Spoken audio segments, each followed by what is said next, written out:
What's up? You're listening to the Husbandism Podcast, where we block out the noise and get real about what it takes to be a man, a husband, and a leader in today's world. I'm your host, LaVincent Hardy. Here on the podcast, we talk about love that lasts, manhood that stands firm, and the kind of wisdom that builds strong marriages and strong homes.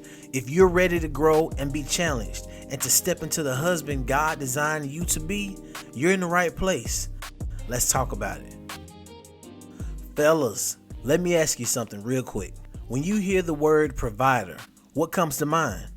For most, it's the paycheck, the bills, and the financial grind. But how many of us truly understand what God calls us to do when He says to provide for our household? See, provision, in my opinion, is bigger than just money. It's about protection, support, and leading with purpose in every area of life. If you're tired of just going through the motions and ready to take your role as a husband seriously, not just as a man who earns, but as a man who leads, this episode right here will do more than just challenge you. It's going to equip you. So listen up. Real provision isn't just about money in the bank. And you know I got a scripture for you that speaks directly to this topic. And it comes from 1 Timothy chapter 5, verse 8. It says, "But if anyone does not provide for his relatives, and especially for members of his household, he has denied the faith and is worse than an unbeliever."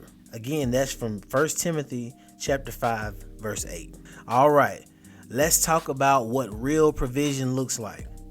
Way too often, we hear provider, and our mind jumps straight to the bank account. And yes, handling business financially is important, but God's call is so much bigger than that. Provision is a shield. It's the umbrella that covers your family when life's storms come. It's not just about a paycheck, that's for sure. It's about providing safety, peace, love, and leadership in every area. When you cover your family, that means that they feel safe when the world outside is going crazy. It means that you pour into them emotionally with your words, your time, and your encouragement. You also pour into them spiritually. You're praying over them, guiding them, leading them by example. And physically, you're making sure that their needs are met. So true provision says, I see you, I hear you, I got you. You're not alone. This is not about you having control, but it's about care. It's not about fear, but it's about faithfulness. Your presence, your effort, and your sacrifice, that's what matters. So providing for your household isn't just a line on your to-do list. It's an act of worship. Every time you pour into your family, you are honoring God.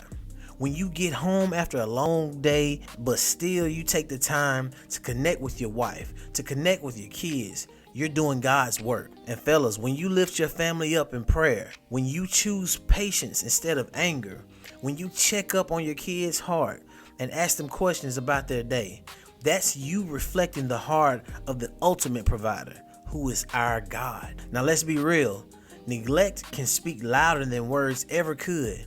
And if your wife, your kids, or your loved ones feel overlooked, that creates a gap that no money can fill.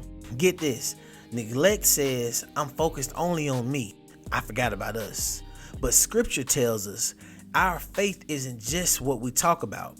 It's what we live. And leadership in the home is the true test of whether your faith is alive and working. So step up, not just for your reputation, but because you've been entrusted by God. How you provide is how you express your faith. I want you to ask yourself today, what's the deepest need in my household right now? Maybe your family is craving quality time with you. Maybe your kids, they need encouragement, or your wife needs reassurance that she's not alone in the pressure that she's facing. Maybe you need to work on your finances and your financial discipline.